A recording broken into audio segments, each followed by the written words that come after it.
النبی اولا بالمؤمنین من انفسہم، نبی مومنوں کی جان سے زیادہ قریب ہے۔ ایمان لانے والا ہونے کی حیثیت سے، ایمان والا ہونے کی حیثیت سے تیری شان کیا ہے؟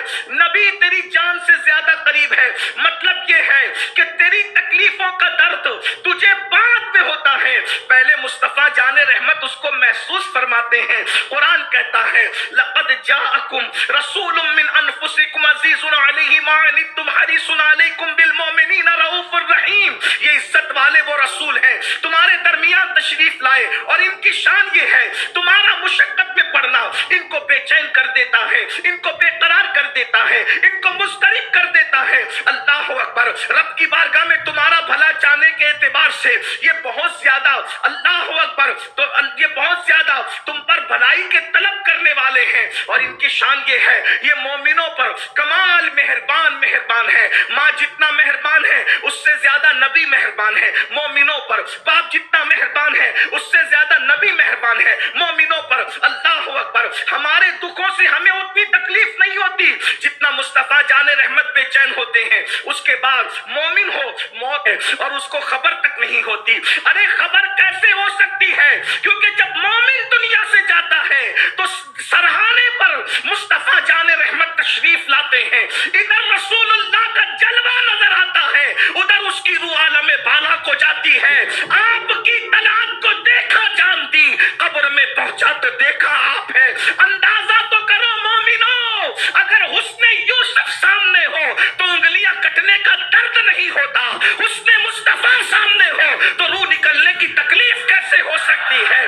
جان تو جاتے ہی جائے گی قیامت، یہ ہے جان تو جاتے ہی جائے گی قیامت، یہ ہے اب یہاں مرنے پہ ٹھہرا ہے نظارہ تیرا۔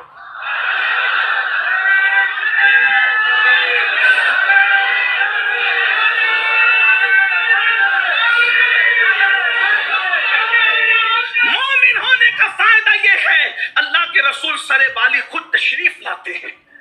یہ صرف مومنوں کی موت ہے، جو مومن نہیں ہے کبھی وقت رہے گا تو ان کی موت بیان کی جائے گی تو آپ کو حیرت ہوگی۔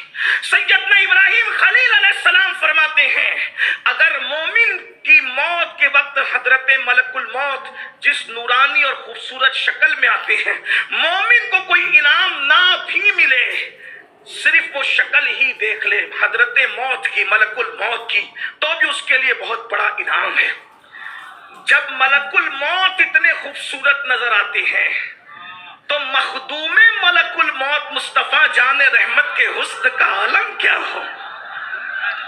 کیا حسن ہے سید ابرار تمہارا، اللہ بھی ہے طالب دیدار تمہارا، اور کیوں دید کے مشتاق نہ ہو حضرت یوسف، اللہ کا دیدار ہے دیدار تمہارا۔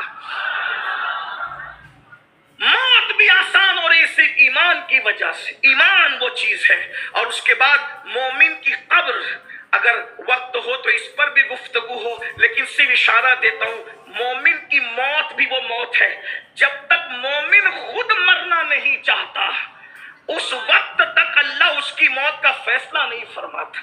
یہ بھی ایک عنوان ہے، پہلے مومن تیار ہوتا ہے مرنے کے لیے، اس کے بعد قدرت اس کی موت کا فیصلہ کرتی ہے۔ بڑے عظیم مفسر حضرت مجاہد وہ اس آیت کی تفسیر میں فرماتے ہیں ان الذین قالوا ربنا اللہ ثم استقاموا، جن لوگوں نے کہا بے شک ہمارا رب اللہ ہے، جنہوں نے اللہ کو رب مانا، سن لو غور، اللہ کو رب مان، اللہ رب ہے اور صرف اللہ رب ہے، وہ وحدہ لا شریک ہے، اللہ کے سوا کوئی عبادت کے لائق نہیں، نہ چاند کی عبادت ہے، نہ سورج کی عبادت ہے، نہ ستاروں کی عبادت ہے، نہ درختوں کی عبادت ہے، نہ دریاؤں کی عبادت ہے، نہ نفع کی عبادت ہے، نہ نقصان کی عبادت ہے، نہ جانور کی عبادت ہے، نہ پتھر کی عبادت ہے، عبادت کسی کی نہیں ہے، عبادت صرف وحدہ لا شریک اللہ رب العزت کی ہے، کیونکہ عبادت اللہ اکبر معبود وہی ہے،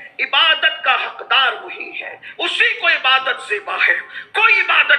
کوئی فرشتے کی عبادت نہیں کی جا سکتی، کسی نبی کی عبادت نہیں کی جا سکتی، کسی ولی کی عبادت نہیں کی جا سکتی۔ انسان کا سر اتنا قیمتی ہے کہ وہ عبادت کے اعتبار سے کسی کے آگے نہیں جھکے گا، صرف ایک ذات ہے، وہ اللہ کی ذات ہے۔